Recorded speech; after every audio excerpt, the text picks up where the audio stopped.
Mother loses her daughter and finds her 25 years later, but there was something wrong with her. Hello, welcome, like, subscribe and turn on notifications. Paula was playing with her 5-year-old daughter, Clara, in a busy park in the city. They were both very happy, especially Paula. She looked at her daughter with satisfaction, as she had always wanted to be a mother. At the age of 40, she underwent treatment to become pregnant. She and her husband Ricardo had been trying to have a biological child for years, but they had never succeeded. They already had Arthur, 10, who was adopted as a baby, but they still wanted to have another child. After a long period of treatment, she finally managed to get pregnant. The couple Paula and Ricardo were over the moon with happiness, and their son Arthur was also looking forward to having a brother or sister. The pregnancy and birth were uneventful despite Paula's age. She gave birth to Clara, a beautiful baby girl who was yet another reason for her to smile. While playing in the park with her daughter, Paula spotted a friend and took Clara to play with other children in a sandpit. For several minutes, Paula chatted with her friend and didn't even notice the time passing. When she went to look for Clara, she was not at the playground. Paula looked around the park and saw no sign of her daughter. After a while of searching, she began to get desperate, and everyone there realized that something was wrong with the woman. When the people who were there found out that their daughter was missing, they all helped to look for her. They searched the place for an hour until the police arrived. After getting Paula's statement and a photo of the girl, the police began the search. There was a wooded area near the park that was not very busy, and that was where the police focused their search. Paula's husband went to the location to help with the search and comfort his wife, as well as her son Arthur. After several hours of searching, they had to stop because it was dark and it started to rain. This made Paula even more desperate. She wondered if her daughter was hungry, tired, or even in pain. Unfortunately, they searched for Clara's whereabouts for days, but not a single clue was found. There were also no cameras near the location. As time passed, Paula became increasingly exhausted, sad, and without the strength to live. During all this time, she never smiled again. Her face was only visible expressions of sadness and distress. She had already lost 10 kilos, but she never lost hope of finding her daughter again. 25 years later, Arthur, Paula and Ricardo's adopted son, was already 35 years old and no longer lived with his parents. He had married and lived with his wife and newborn son. It was a Friday, and he took the day off from work to make a surprise cake for his mother. It was Paula's 70th birthday. After making the cake, Arthur went to his mother's house. Inside the house, he found his father Ricardo preparing lunch. "Dad, how is Mom?" Arthur asked. "She's upstairs as always, my son." After hearing this from his father, Arthur went to Clara's room.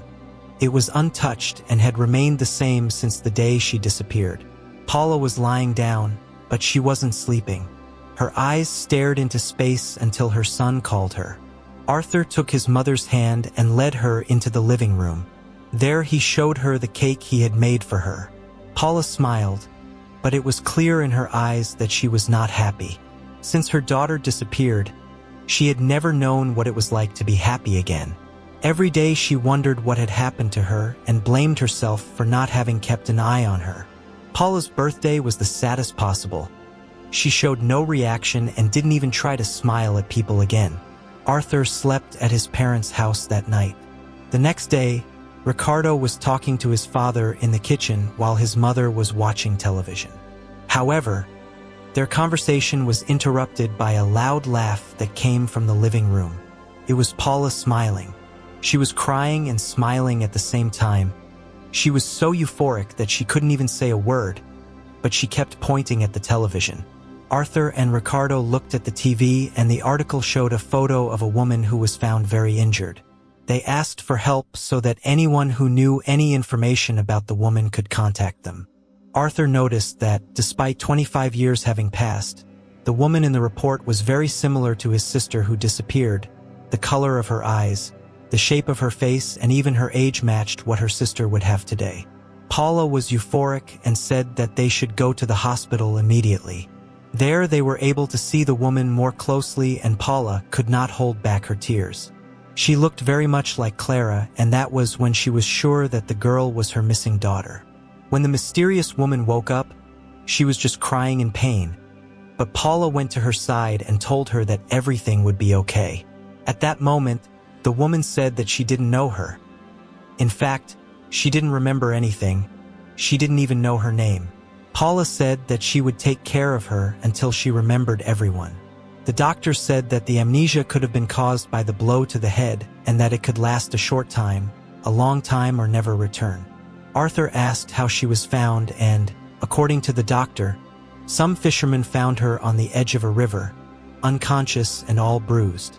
For days, Paula did not leave the hospital. She stayed there all the time with her daughter, and as she got better, a genuine smile formed on her mother's face. Arthur and his father were happy. It had been 25 years since they had seen Paula smile so genuinely. For them, that was worth more than anything in the world. It was only after 2 months that the woman was finally discharged from the hospital. But she still needed care at home.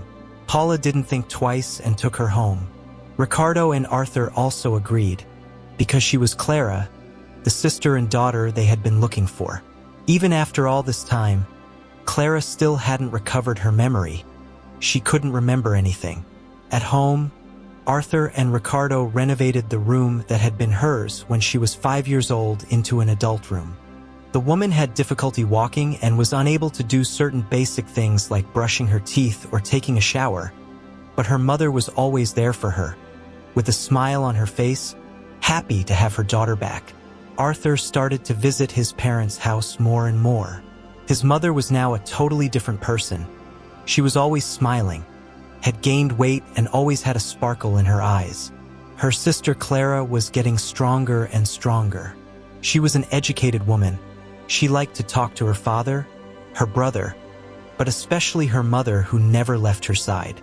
2 years had passed since Clara returned home, and now she was the one taking care of her mother. Paula had some health problems due to her age, so her daughter always took care of her, reminded her to take her medicine, took her to the doctor and to checkups, went for walks with her mother, helped prepare food and clean the house. She would do anything that could help her mother's life be easier and happier. Her father, Ricardo, loved his daughter and the way she took care of her mother. Her brother Arthur also loved his sister, but he always wanted to do a DNA test to find out if she was really his sister. But Paula was always against it because she was sure that the woman was Clara, and as proof she always showed a scar she had on her foot. When Clara was 4 years old, she broke a glass and stepped on the shards, so she had a scar right next to her foot, and this woman had one too. Arthur knew that there was a lot of proof that she was his sister. The age was the same, the appearance was identical, and the scar that his mother talked about so much, but he wanted to get this doubt out of his heart. Arthur was soon to throw a birthday party for his daughter, and Clara was invited.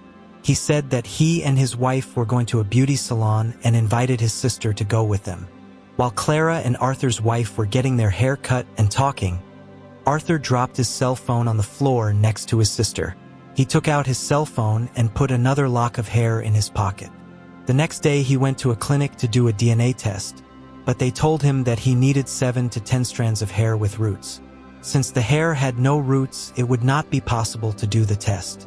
Once again, Arthur was left without answers, but after talking to his wife, she gave him an idea. Arthur bought a new hairbrush for Clara, and after a few days of using it, she had some hairs that included the roots. Once again, Arthur returned to the clinic and waited for the results. When he opened the exam, he was shocked. That woman was not his sister. Arthur didn't know what to do or what to think. Clara, the woman who was in his mother's house, had no memory of who she was, but she was a good person who did good to his father and mother. Telling him the truth would be like striking a blow to the heart for both of them, but especially for his mother, who had suffered the most all these years with Clara's disappearance. Paula's health was fragile, and if she found out about this, it could get much worse. However, he felt that something was too serious to keep to himself, and he didn't know if he should tell his mother the truth. Arthur spoke to his wife, friends, and even the priest at the church he attends. Everyone had a different opinion. He was lost.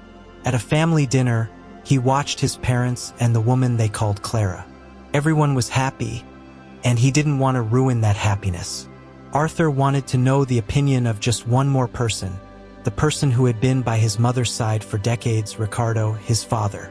Arthur called his father to talk to him, thinking that he would be stronger than his mother to handle this news.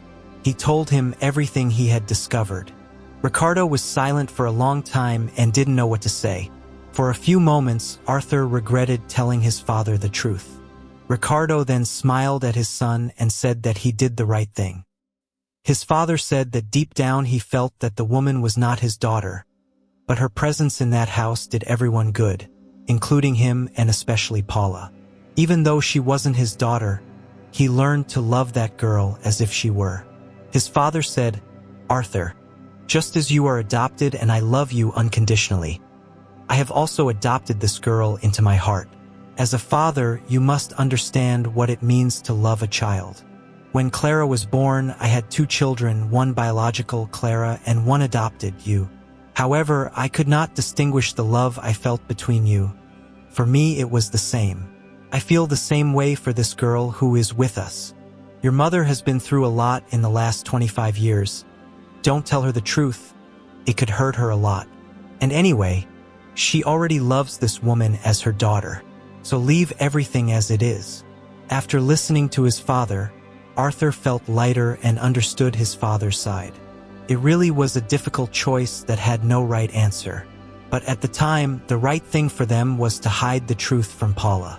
A few years passed and life continued normally. Clara was working, but spent all her free time with her mother. Arthur, even though he knew the truth, understood his father's side and also loved her as his sister. Unfortunately, Paula's health was very fragile and she needed full-time care. Clara didn't think twice and quit her job to take care of her mother. Ricardo and Arthur were touched by the affection with which she cared for Paula. It was clear how much she loved her mother even without her memories. Unfortunately, Paula's health worsened and she had to be hospitalized. Clara spent the whole day at the hospital taking care of her, just as Paula had taken care of her years ago. One morning, Arthur was at his parents' house, but only his father was there, since Paula was hospitalized and Clara was taking care of her. The police said they had news about his sister Clara.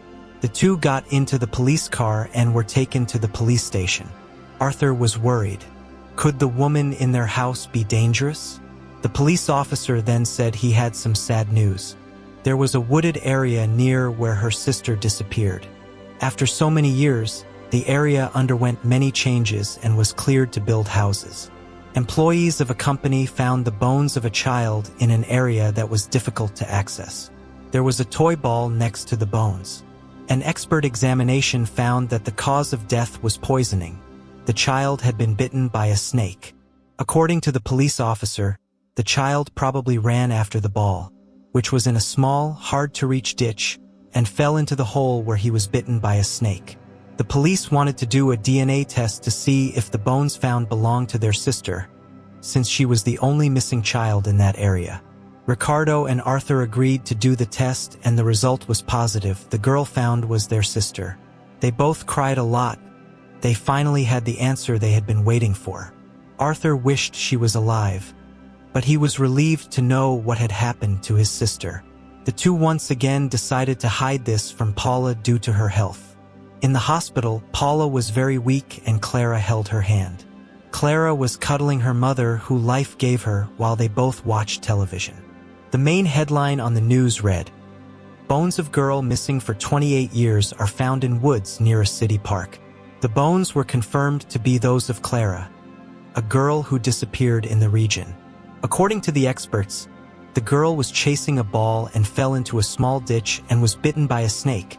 Clara, the woman who was next to Paula, immediately turned off the television and was gasping for breath. She didn't know what to say.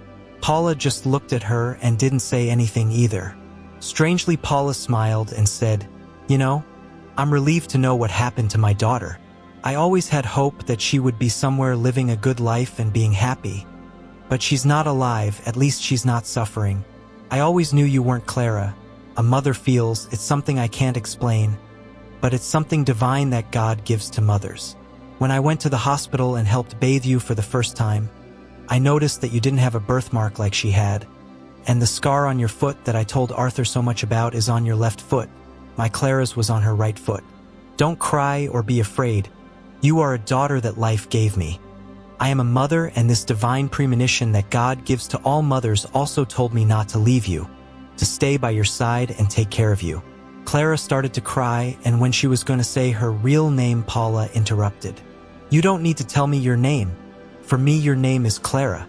Clara then said, thank you for everything you and your family have done for me all these years. I have to tell you the truth. I really lost my memory, but after 2 weeks in the hospital, I already remembered everything. But your company was all I ever wanted. I always dreamed of having a family, a mother's love, a father's love, and a brother's love, but I never had any of that. I'm sorry for lying and saying I didn't remember anything. I lived my whole life in an orphanage and was never adopted. When I turned 18, I had to leave and live my life. I never met anyone. I had no friends, no boyfriend. I was always a lonely person. My life was also difficult because I earned little. After living like this for years, I couldn't stand it. I didn't want to live like this anymore. I went to a bridge that was close to my house and I stayed there for hours crying. When sadness overcame me, I jumped. By a miracle, I survived the fall. But the current dragged me and I hit several rocks until I was unconscious. It was then that the fisherman found me. Paula wiped Clara's tears and said that everything was fine, that there was nothing more to worry about. Arthur and Ricardo arrived at the hospital and Clara told him the whole truth. They then said that they knew she was not Paula and Ricardo's daughter. Even so, Ricardo and Arthur said that they loved her just the same. Months later, Paula passed away. She went in peace, and shortly before leaving she said that she was lucky to have found such a wonderful daughter and that now she would meet her other Clara in heaven. After the funeral, Clara told Ricardo and Arthur that she was going to go to another place since Paula was no longer there. They did not accept this and said that she could stay if she wanted, because they also wanted her to stay. Clara cried, happy to finally have a family that loves her. I hope you liked the story. Like, comment, and share. Thanks for watching.